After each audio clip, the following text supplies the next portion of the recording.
அனைவருக்கும் அனைத்து வளங்களும் நலங்களும் கிடைக்கட்டும். டீச்சர்ஸ் இன்றைக்கி என்ன பார்க்க போகிறோம் அப்படின்னா, களஞ்சியம் ஆப்பில் ஆரல் காட்ட மாட்டேங்குது, அதை அப்ளை பண்ண முடியலை அப்படின்னு சொல்லி நிறையா பேர் என்கிட்ட கேட்டிருந்தாங்க.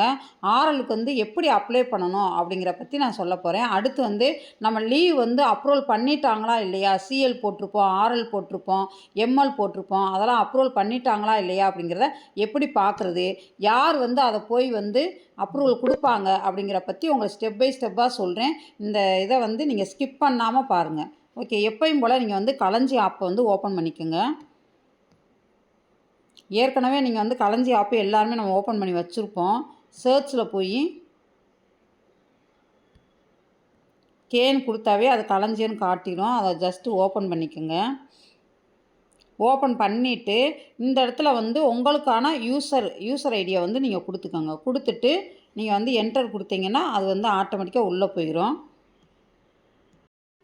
இப்போ கொடுத்த உடனே பார்த்தீங்கன்னா இந்த மாதிரி ஒரு பேஜ் ஓப்பன் ஆகிருக்கும். சரிங்களா, நல்லா ஜூம் பண்ணி வேணுமா காட்டு. இந்த மாதிரி ஒரு பேஜ் ஓப்பன் ஆகிருக்கும். இப்போ லீவுன்னு இருக்கா, அதை போய் லீவுங்கிறத டச் பண்ணுங்கள். டச் பண்ணோடனே லீவ் ரெக்வெஸ்ட்டுன்னு இருக்கும், அதை டச் பண்ணுங்கள். டச் பண்ணிவிட்டு இப்போ நம்ம இப்போ லீவ் அப்ளை பண்ண போகிறோம் அப்படின்னா அப்ளை லீவுன்னு சொல்லி கொடுங்க.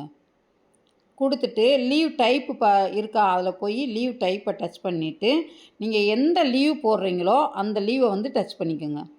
இப்போ ஃபார் எக்ஸாம்பிளுக்கு நிறைய பேர் என்கிட்ட கேட்டிருந்தாங்க, நாங்கள் எங்களால் ஆர்ஹெச் நாங்கள் எங்களால் அப்ளை பண்ண முடியலை அப்படின்ட்டு. ரெஸ்ட்ரிக்டட் ஹாலிடே கொடுத்துட்டு இப்போ இந்த இடத்துல பாருங்கள் எல்லாமே ஹைடாக இருக்கும்.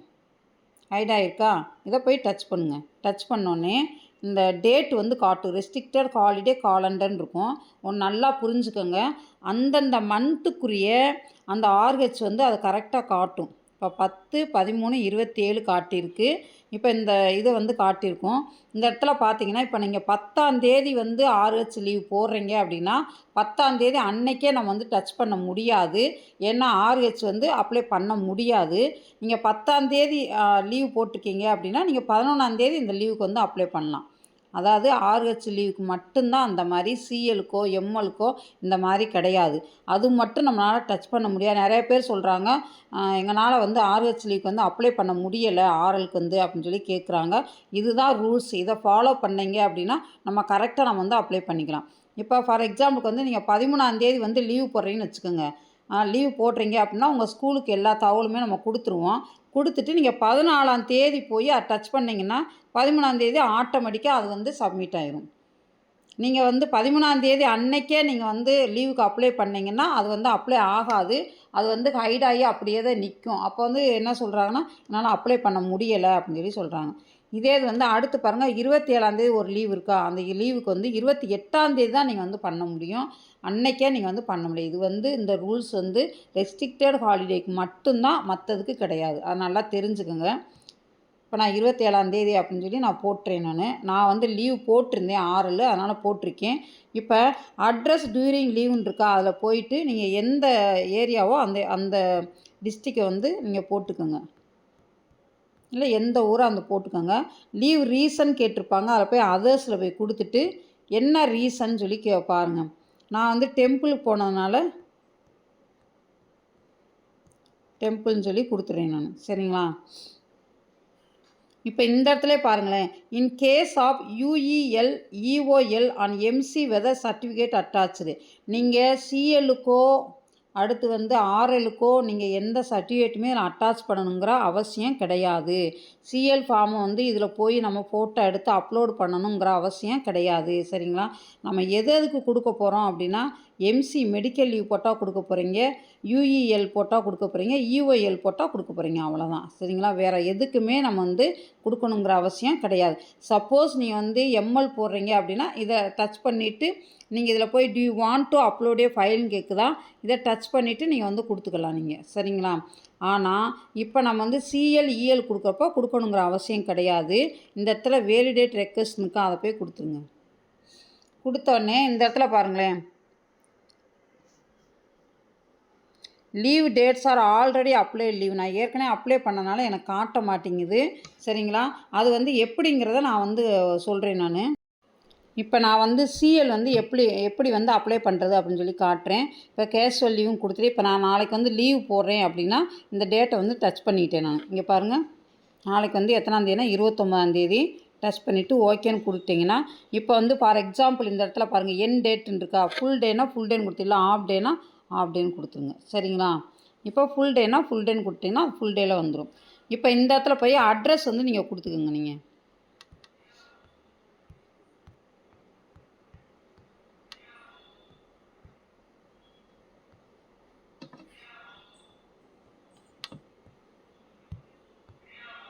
அட்ரஸ் கொடுத்துட்டு இந்த இடத்துல லீவ் ரீசன் கேட்டிருப்பாங்க. லீவ் ரீசனில் போய் இப்போ சிக் அப்படின்னு போடுறேன் நான். இல்லைனா ரிலீஜியஸ் ஃபங்க்ஷன், பர்சனல் ஒர்க்கு அப்படின்னு சொல்லி கொடுத்துறேன் நான். கொடுத்துட்டு இந்த இடத்துல பாருங்கள் வேல் டேட் ரெக்வஸ்ட்டுன்னு இருக்கா, அதை போய் டச் பண்ணுங்கள். டச் பண்ணோடனே இந்த மாதிரி அப்ரூவல் குரூப்புன்னு சொல்லி வந்திருக்கும். சரிங்களா? இந்த அப்ரூவல் குரூப்பில் போய் 6ஆம் மார்க்கை டச் பண்ணுங்கள். டச் பண்ணோடனே நிறையா உங்களுக்கு வந்து அப்ரூவல் குரூப் வந்து நிறையா கொடுத்துருப்பாங்க. இப்போ நம்மளுக்குரிய பிஓஎஸ் உடைய குரூப் வந்து கடைசியாக கொடுத்துருப்பாங்க. காமன் அப்ரூவல் குரூப்ஸ்ன்னு கொடுத்துருப்பாங்க. HRMS காமன் அப்ரூவல் குரூப்ஸ்ன்னு இருக்கும். அதை நான் காட்டியிருக்கேன் நான். அதை போய் டச் பண்ணுங்கள். டச் பண்ணோன்னே இந்த மாதிரி நிறையா கொடுத்துருப்பாங்க. யார் வந்து இதை பண்ணுறாங்க அப்படிங்கிற பற்றி எல்லாருமே கொடுத்து நம்ம பிஓ மேம் பேர் எல்லாருமே கொடுத்துருப்பாங்க. கீழே போய் நீங்கள் சப்மிட்டுன்னு கொடுத்துட்டீங்க அப்படின்னா அது வந்து சப்மிட் ஆயிரும். இப்போ பாருங்கள், your leave has been submitted சக்ஸஸ்ஃபுல்லின்னு வந்துருச்சு. இப்போ நான் நாளைக்கு லீவ் போட போகிறேன், அதனால் இன்றைக்கி நான் வந்து கொடுத்துருக்கேன்.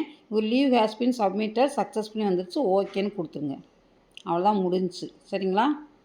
இப்போ லீவ் ஸ்டேட்டஸை போய் நம்ம போய் பார்க்கணும். இப்போ நான் வந்து லீவ் வந்து நான் கொடுத்துருக்கேன். இந்த ஸ்டேட்டஸை பார்க்கணும். ஸ்டேட்டஸில் போயிட்டு அதை டச் பண்ணிவிட்டு இப்போ இந்த இடத்துல பாருங்கள், எல்லோ கலரில் இருந்துச்சுன்னா ப்ராக்ரஸில் இருக்குதுன்னு அர்த்தம். க்ரீன் கலரில் நான் 9ஆந்தேதி ஒரு லீவ் எடுத்திருக்கேன். க்ரீன் கலர் இருந்தால் அப்ரூவ் பண்ணிட்டாங்க, எனக்கு வந்து அப்ரூவ்ட் ஆயிடுச்சுன்னு அர்த்தம். ரெட் கலரில் இருந்தால் ரிஜெக்ட். இங்கே எதுவுமே ரெட் கலர் எதுவுமே கிடையாது. அடுத்து வந்து பாருங்கள், இது வந்து லைட் ப்ளூ கலரில் இருக்குது பப்ளிக் ஹாலிடே. இது எல்லாமே பப்ளிக்கில் வந்து ஹாலிடே விட்டுருக்காங்க. இது வந்து ரெஸ்ட்ரிக்டட் ஹாலிடே. சரிங்களா? இந்த கலரில் வந்து வந்துருந்துச்சுன்னா ரெஸ்ட்ரிக்டட் ஹாலிடே. இந்த ஹாலிடேக்கு வந்து உங்களுக்கு வந்து பாருங்களேன், இந்த கலர்லேயே அவங்க வந்து கொடுத்துருக்காங்க ரெஸ்ட்ரிக்டட் ஹாலிடே அப்படின்ட்டு. இது க்ரீன் கலர் இருந்துச்சுன்னா உங்களுக்கு வந்து அப்ரூவ்ட் ஆயிடுச்சுன்னு அர்த்தம். அவ்வளோதான். இந்த இடத்துல நீங்கள் பார்த்தீங்கன்னா தெரியும், மேலே வந்து உங்கள் நேம் கொடுத்துருப்பாங்க. Select leave date for more டீட்டெயில்ஸ்னு இருக்கும். அப்ளை லீவுன்னு சொல்லியிருக்கு. அதை போய் டச் பண்ணுங்கள். அதே இது பேக் திரும்ப வந்துடும். சரிங்களா? இப்போ நான் சொன்னால் நல்லா புரிஞ்சுக்குன்னு நினச்சிருக்கேன். இப்போ நான் எல்லாமே சொல்லிட்டேன். இது எப்படி அப்ளை பண்ணுறது, எப்படி போய் அப்ரூவல் பண்ணுறது அப்படிங்கிறத நான் வந்து சொல்லிட்டேன். நான் சப்மிட் பண்ணியும் காட்டிட்டேன். இப்போ திரும்ப நான் வந்து எம்சி வந்து எப்படி பண்ணணும்னு சொல்கிறேன் நான்.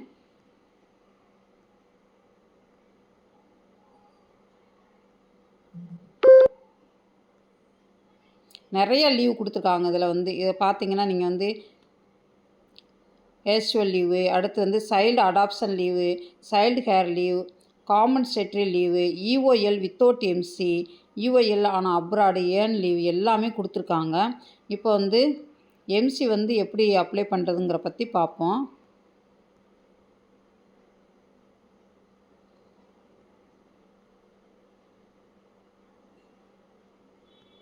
எம்சி கொடுத்துட்டு இப்போ இந்த இடத்துல போய் பாருங்கள். எப்பயும் போல் நீங்கள் வந்து டேட்டு எந்த டேட்லேருந்து எந்த டேட் வரைக்கும் கொடுக்க போகிறீங்க அப்படின்னு சொல்லிட்டு 29 என்னது ஓகே கொடுத்துட்டு அதே மாதிரி இந்த இடத்துல டச் பண்ணணும். ஸ்டார்ட் டேட்டு 31 வரைக்கும் கொடுத்துட்டு ஓகே கொடுத்துருங்க. இப்போ 29ஆந்தேதிலேருந்து 31ஆந்தேதி வரைக்கும் லீவ் கொடுத்துட்டு அட்ரஸ் வந்து எந்த அட்ரஸோ அதை கொடுத்துக்கோங்க. லீவ் ரீசன் என்ன காரணத்துக்காக இந்த இடத்துல இது வந்து டச் பண்ணிடுங்க. டச் பண்ணிவிட்டு do you want to upload a ஃபைல்னு கேட்டிருக்காங்க. அந்த ஃபைலை போய் டச் பண்ணுங்கள். டச் பண்ணிவிட்டு உங்களுக்கு எந்த ஃபைல் இதில் இருக்கோ அந்த ஃபைலை வந்து நீங்கள் வந்து கொடுத்துலாம். கரெக்டாக 5 MB இருக்க மாதிரி இருக்கணும். திரும்ப நீங்கள் வந்து பேக் வந்துடுங்க. 5 MB இருக்க மாதிரி இருக்கணும். சரிங்களா? கொடுத்துட்டு நீங்கள் வந்து அப்ளை பண்ணிடணும். சரிங்களா? இப்போ திரும்ப நான் வந்து இது நான் கொடுக்கலங்கனால பேக் வந்துடுங்க. இப்போ அவ்வளோதான் முடிஞ்சிச்சு. இப்போ வந்து நான் வந்து சிஎல் சொல்லிட்டேன், ஆர்ஹெச் சொல்லிட்டேன், எம்எல்னு சொல்லிட்டேன். ஒன்றும் இது வந்து கஷ்டம்லாம் கிடையாது. ஈஸியாக நம்ம வந்து அப்ளை பண்ணிவிட்டு நம்ம எப்பயும் போல் நம்முடைய இது லீவ் ஃபார்ம் வந்து ஸ்கூலில் நம்ம வந்து கொடுத்துட வேண்டியது இது. இப்போ அதே மாதிரி எல்லா லீவுக்குமேவும் இப்போ லீவ் டைப்பில் நிறைய லீவ் இருக்குது. சைல்டு அடாப்ஷன் லீவுக்கும் அதே மாதிரி தான். ஏன் லீவ் போட்டிங்களாவும் அதுவும் அதே மாதிரி தான். ஆனால் நீங்கள் வந்து இஎல் போட்டிங்க அப்படின்னா கண்டிப்பாக நீங்கள் வந்து இதில் வந்து போய் அப்லோட் பண்ணணும். நீங்கள் வந்து ஃபைல் வந்து அப்லோட் பண்ணணும். மற்றதுக்கெல்லாம் தேவையில்லை, இதுக்கு மட்டும் நீங்கள் வந்து அப்ளை பண்ணணும். சிஎலுக்கும் ஆர்எலுக்கு மட்டும் நம்ம வந்து எந்த ஃபார்மெட்டுமே வைக்க தேவையில்லை. மற்றது நீங்கள் எந்த லீவ் போட்டாலுமே நீங்கள் மறந்துடாமல் அதனுடைய ஃபைலுக்கு வந்து ஃபைலில் போய் ஃபைலில் வந்து நீங்கள் வந்து அப்லோட் பண்ணணும். அது வந்து 5 MB இருக்க மாதிரி இருக்கணும். ஃபஸ்ட்டு ஃபோட்டோ எடுத்துகிட்டு ரீசைசர் ஆப்பில் போய் நீங்கள் அதை வந்து ஏற்றிக்கணும். நீங்கள் இப்போ அந்த களஞ்சி ஆப்புக்குள்ளே வந்தோடனே பார்த்தீங்கன்னா மேலே பார்த்தீங்கன்னா லீவ் ரெக்வெஸ்ட்டுக்குன்னு என்கேஷ்மெண்ட்டுன்னு இருக்கும். இங்கே கீழே பாருங்களேன் நோட்டிஃபிகேஷன் இருக்கா, ரெட் கலரில் இருக்கா, அதை போய் டச் பண்ணுங்கள். டச் பண்ணோன்னே இங்கே பாருங்கள் அவங்கவுங்க நேம் கொடுத்துருப்பாங்க. கொடுத்துட்டு casual leave request has been completed successfully, அது வந்து அந்த மெசேஜ் வந்து போயிடுச்சுன்னு அர்த்தம். அது வந்து அப்ரூவ் பண்ணிட்டாங்கன்னு அர்த்தம். இங்கே பாருங்கள் நம்பர் ஆஃப் டேஸ் நம்மளை பற்றி எல்லாமே இதில் வந்து கொடுத்துருப்பாங்க. உங்கள் நேமு, நீங்கள் வந்து என்ன கேட்டகரியில் இருக்கீங்க, அடுத்து வந்து இங்கே எந்த ஸ்கூலில் வந்து ஒர்க் பண்ணுறீங்க, உங்களுடைய ஐடி, எத்தனை நாள் கேட்டிருக்கீங்க,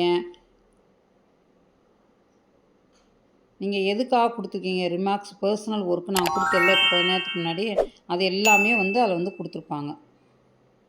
ரிமார்க்ஸ் எல்லாமே வந்து இதில் கொடுத்துருப்பாங்க. இது வந்து பாருங்கள் கம்ப்ளீட்டட் சக்ஸஸ்ஃபுல்லின்னு வந்துச்சு. சரிங்களா? இது வந்து நோட்டிஃபிகேஷன் வந்து நம்மளுக்கு வந்து வரும். இந்த இடத்துல வந்து உங்களுக்கு ரெட் கலரில் இருந்துச்சுல, இருந்தாவே உங்களுக்கு வந்து நோட்டிஃபிகேஷன் வந்திருக்குன்னு அர்த்தம். வந்திருந்தால் அந்த லீவ் வந்து சக்ஸஸ்ஃபுல்லாக கம்ப்ளீட் பண்ணிட்டாங்க அப்படின்னு அர்த்தம். எதுவுமே பெண்டிங்கில் இல்லை அப்படின்னு சொல்லி நம்ம வந்து பார்த்துக்கலாம். நம்ம திரும்ப டச் பண்ணி கூட பார்த்துக்கலாம். பெண்டிங் ஆக்ஷன் எது இருக்கா அப்படின்னு சொல்லிட்டு இது வந்து பார்த்துக்கலாம். நம்ம இது வந்து க்ளோஸ்டு.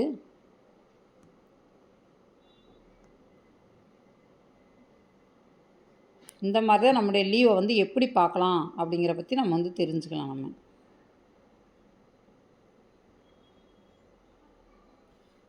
இதிலே அவங்க பாருங்களேன் ஹேஸ் பீன் கம்ப்ளீட்டாக சக்ஸஸ்ஃபுல்லினா கொடுத்துருப்பாங்க. ஓகே, மறக்காமல் இந்த சேனலை லைக் பண்ணுங்கள், ஷேர் பண்ணுங்கள், சப்ஸ்கிரைப் பண்ணுங்கள்.